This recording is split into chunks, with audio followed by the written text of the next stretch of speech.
Hello, friends. Welcome to another session of the course on 8051 microcontroller. So, in today's session, we will discuss about memory organization, how exactly memory is organized, and we will concentrate more on the data memory. Code memory, we will discuss as and when required with respect to addressing modes because we will be having some instructions based on that. Today, we will discuss about the data memory. So now, in the previous session, we have discussed that the total size of the data memory is 128 bytes. So here we can see a complete 128 byte of data memory and how it is divided into different sections. So we have four banks starting from 00 address. So first we will have bank 0, then we have bank 1, bank 2, and bank 3. Totally we have four banks. These are called bank, that is register banks. That means each bank has a set of registers. Now here in each bank we have 8 registers, R0 to R7. All the 8 registers are given a name from R0 to R7. The address of those registers from 00H to 07. All the addresses given here are in the hexadecimal number system. So 00 to 07 hex addresses are for bank 0. Similarly, from 08 to 0F, we have bank 1. Now note here, in bank 1 also we have 8 registers R0 to R7. The same name is given to those registers also, but the addresses of the registers are different. Now if we are referring to the name itself, then how do we differentiate between the different banks? That we will discuss in the today's session when we talk about PSW, that is program status word. In that register we will have option to choose the bank.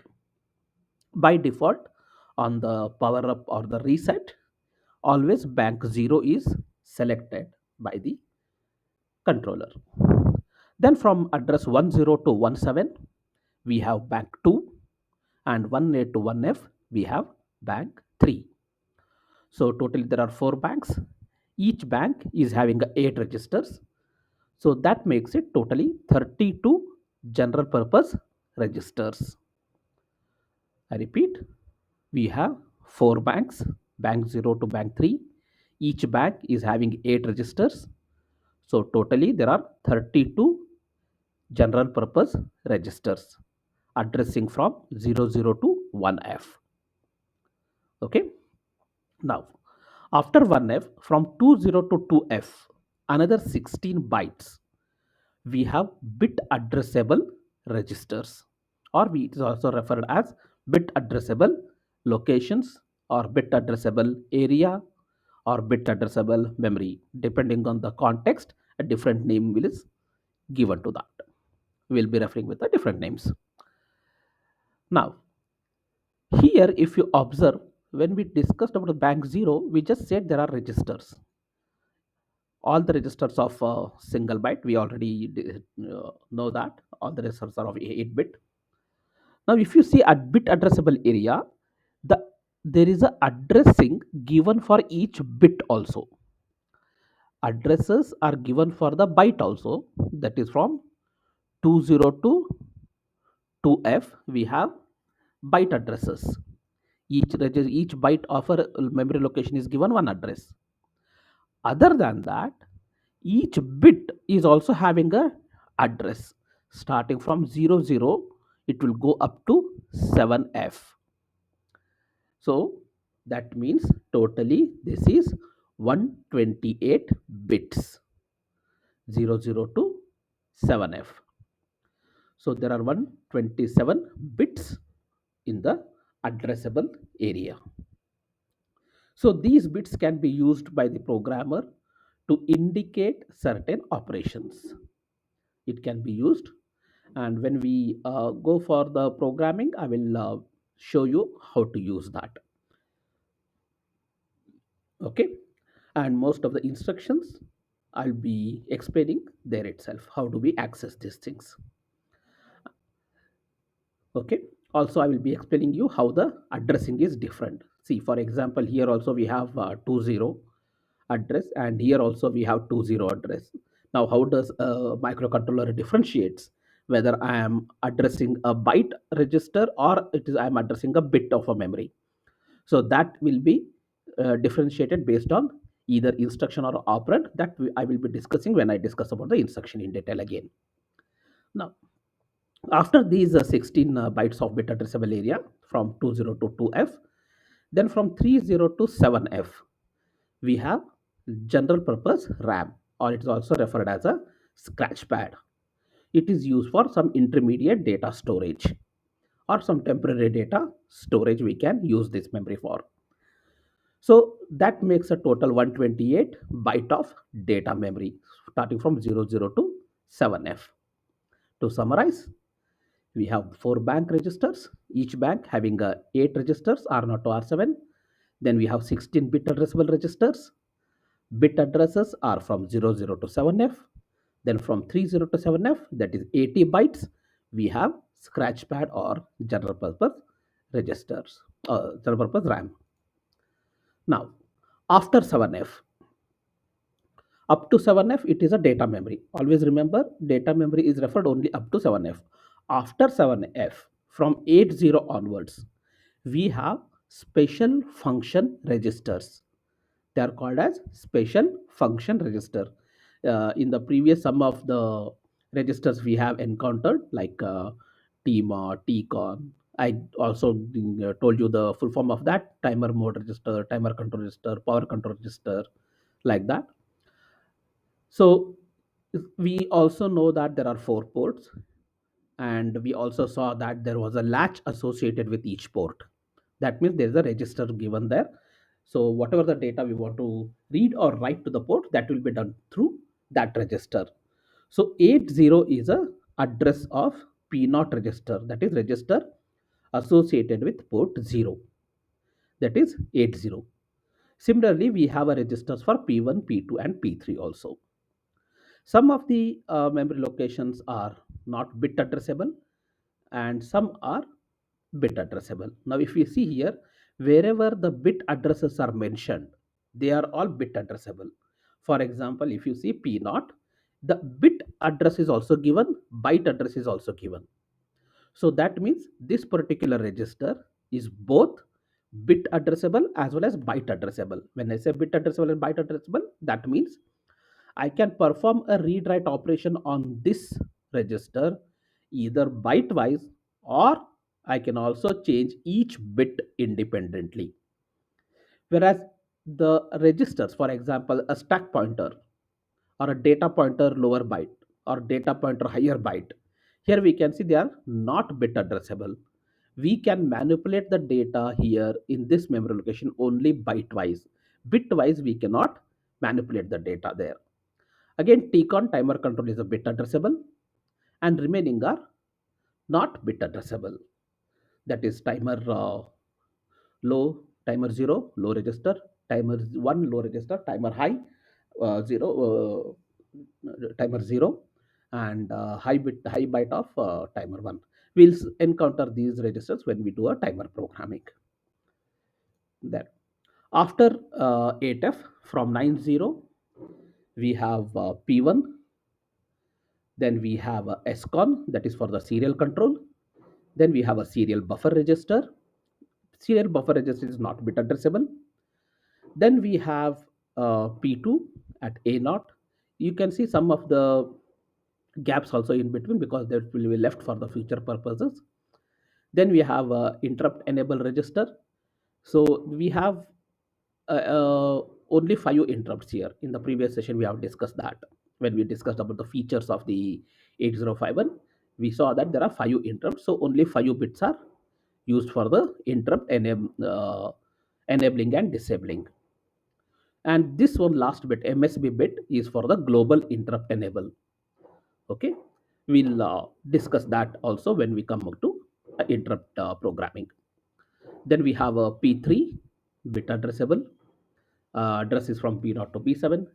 Then interrupt priority register. Here you can see only 5 bits are used for the setting the priorities, which is to be given a higher priority, which is to be given a lower priority. Then we have a program status word. This is also a bit addressable. We'll be able to access, read and write. Then we have accumulator and B register. Uh, Here it is mentioned as a ACC. Remember, A register and ACC are same. Both are same.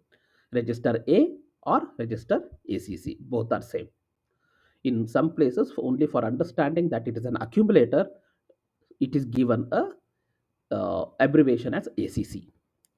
Whereas this is a B register. So both A and B registers are bit addressable. Okay. Then so we will see how the other memory is connected. As I said, code memory and external memory can also be there in 8051. So here you can see we already seen the details of internal RAM, and also we saw how the SFR is arranged. That's a on-chip memory. Both this SFR and RAM totally constitutes 256 bytes, of which 128 byte is RAM, that is data memory, and another 128 byte is given for the SFRs. So whenever we say how much is the size of data memory, we always say 128 bytes. And this code memory also, we have a on-chip code memory as well. That is, we can have up to 4 KB. However, in different versions, there may be slightly different memory, because memory comes under peripheral, so that's a variable. It is not actually the part of architecture itself. But whereas data memory size is fixed, but the code memory size may vary. If you want to interface the external code memory, we'll be having a external code memory up to 64 KB. Now, when we have a on-chip code memory or external memory, again we will have some segmentation in that. Okay, uh, that also I will be discussing in detail. Okay, now coming to program status word. As I told you, the program status word reflects the current status of the program, and we have different flags there. First one is a parity flag, PSW.0. Whenever we want to access any bit of a register, we use dot operator. Dot 0 is 0th bit, dot 1, dot 2, dot 3, like that. We saw so many bit addressable register, right? So everywhere, whenever we want to access that particular bit, we'll be using the name of that register. With dot operator, we are mentioning the bit of the register, which bit we want to access. Now, PSW 0.1 is not used. Then PSW.2, that is overflow flag. So this is the overflow flag, and this flag is used in the signed operation. There are 4 conditions in which the overflow flag will be set. That is when we have a signed operation, that is MSB bit is indicating a signed bit. In that case, if there is a carry generated from the 6th bit to the 7th bit, and if there is no carry from the 7th bit, then overflow is set. First condition. In the second condition, there is no carry generated from the 6th bit to 7th bit, but there is a carry generated from the 7th bit. Then also overflow is set. Then the third condition is when we do multiplication, if the operation goes beyond 8 bit, that's the result, then overflow is set. Then the fourth condition, when we perform a division operation, if the remainder is not 0, the overflow is set.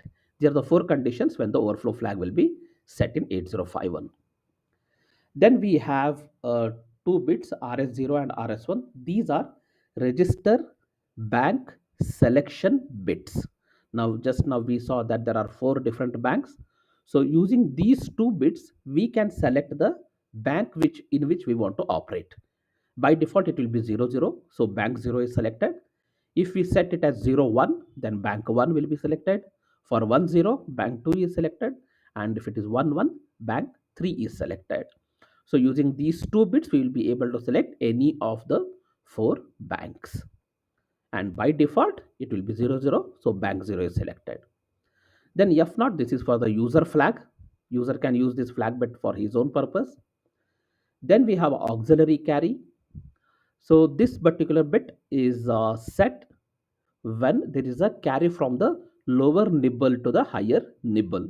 That is from the fourth bit to the fifth bit. That is from the lower nibble to the higher nibble. If the carry is generated, then auxiliary carry flag is set. And if there's a carry generated from the MSB, then carry flag will be set. This is a normal carry flag. Okay. So these are the different bits of the program status word. So thank you. To summarize the today's discussion, we discussed about the data memory. What are the different sections of the data memory? How the addressing is mentioned? What is the size of each sections? Then we also discussed what are the different SFRs we have, which are bit addressable, which are byte addressable, and then briefly about code memory and external memory, and again about the PSW. Okay, thank you.